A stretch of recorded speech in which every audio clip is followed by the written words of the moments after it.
We're now going to be interviewing Evan Dantos. He is the Democratic candidate for representative in the 62nd District, and that includes the towns of Granby, East Granby, Barkhamsted, and New Hartford. What a pleasure to be here with you and have a chat with you, Evan. Oh, the pleasure's all mine, Susan. Now let's talk about your campaign objectives. There's obviously a reason why you've decided to run, and we're anxious to find out those reasons.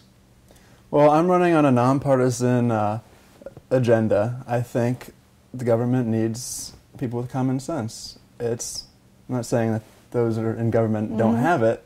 It's just we need more.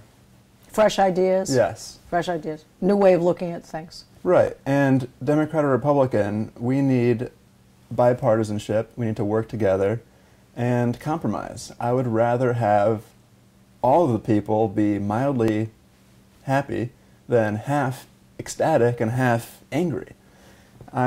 We need more compromise, I feel. Common sense. Yes. Well, you're a young man, obviously. Tell us a little bit about your background, where you went to college, where you are now, and how you decided to get into politics.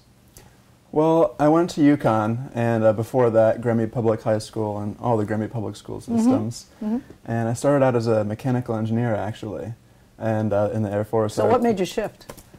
I actually, honestly, I went because it was a career change, yes, a career move yes. that you thought was the right time? I went because my dad made engineering look cool, and he did. It really is. So you tried to follow in his footsteps. Yeah, I thought it would be as exciting as his job is, and not quite. And then I realized politics is more my speed. I love it.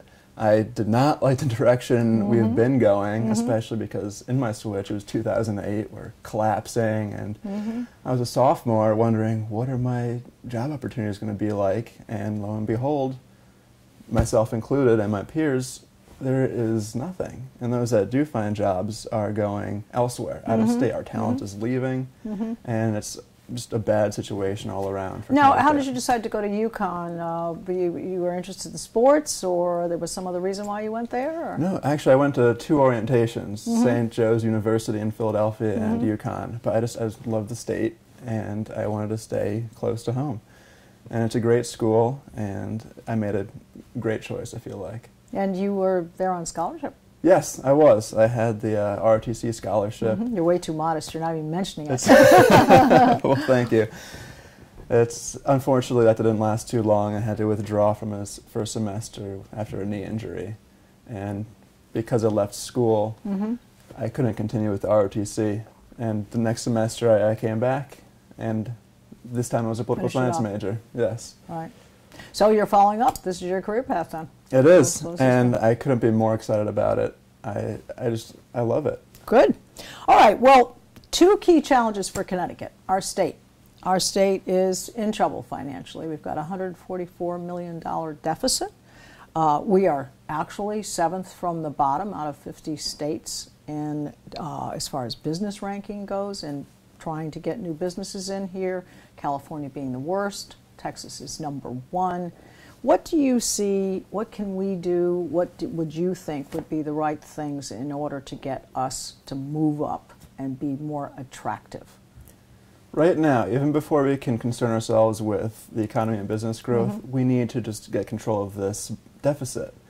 We need to be in the black before we can responsibly afford to invest in businesses, invest in healthcare plans, and other social programs.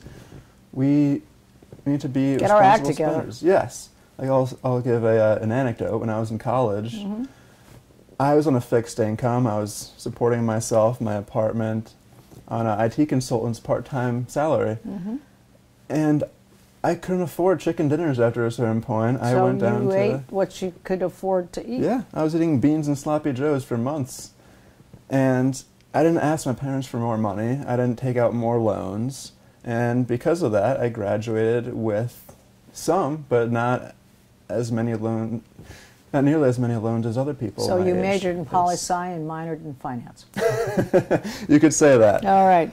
We need that kind of attitude in government. So you need to keep things together and organize what you've got without extending yourself any further. Yes, you don't ask for more money. You make do with what you have.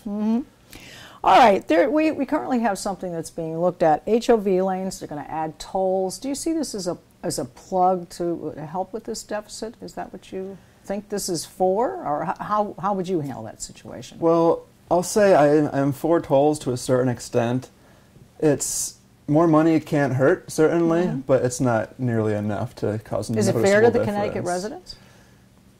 It depends. No, if our taxes stay the same, no, it's not fair. You're just charging them more So who's and more. going to pay the tolls? Tax. If we have tolls, it should be out-of-state residents who charge us to use their roads and then come and use ours for free. There should be a way, whether it's with a tax write-off or a certain, playing with the numbers a little bit. So you're saying that if the Connecticut residents have to pay, then they might get a tax write-off? That would be a proposal? Right. That could be some way to handle it. Fair enough. I would not support these toll booths if we don't get a benefit from them. I wouldn't like to be charged. I couldn't afford, when I was an intern, trying to make myself more attractive economically to And we job need to seekers. Retain younger people Yes. here in the state. I couldn't afford to get to my internship if we had tolls, because as I said, I was living on beans. All right. We're losing the older population because they can't afford to stay here, and we lose the younger population because they seek jobs elsewhere.